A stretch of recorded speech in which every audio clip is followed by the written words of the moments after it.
Guantanamo Bay, Cuba is known mostly for housing terror suspects, including those brought in after the 9/11 attacks and members of the Taliban. This week, the U.S. naval base came into focus again as officials prepare the Migrant Operations Center there to detain 30,000 migrants under President Donald Trump's order.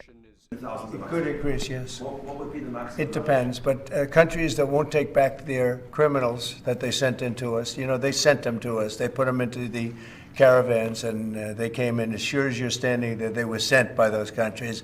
Then they're going to be met very harshly with sanctions, etc. Right groups say it's legal under U.S. law to detain a migrant for a short period pending their removal.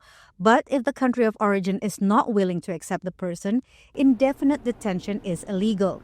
In Guantanamo, they say detainees have no recourse. It's essentially a black hole. I mean, you're sending people to a place where they will not have ability to contact lawyers. They'll be out of touch with their families. They'll be completely isolated. And it looks like, from what the president himself said, the intention is to hold them there indefinitely. In the United States, undocumented migrants are held in detention centers and even prisons. The International Refugee Assistance Project says the U.S. has intercepted migrants at sea and held them in Guantanamo before, with numbers in the tens of thousands under the Reagan and Clinton administrations and fewer than 100 under the Biden administration. The organization says what Trump wants to do is different.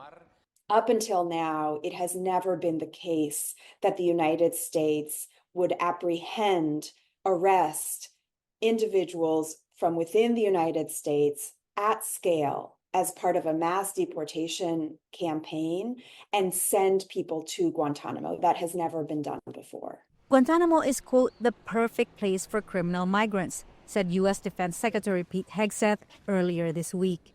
We're leading forward on supporting the president's directive to make sure that we have a location for violent criminal illegals as they are deported out of the country. Hegseth and other officials said undocumented migrants who did not commit crimes can also be brought to Guantanamo. Coast Guard, they encounter people in maritime, they can take them straight to Guantanamo Bay.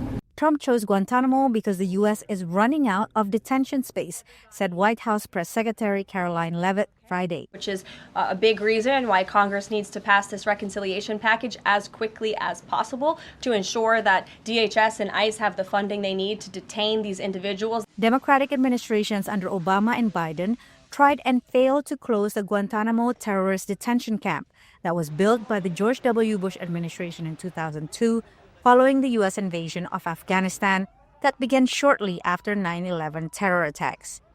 Patsy, Widakuswara, VOA News, the White House.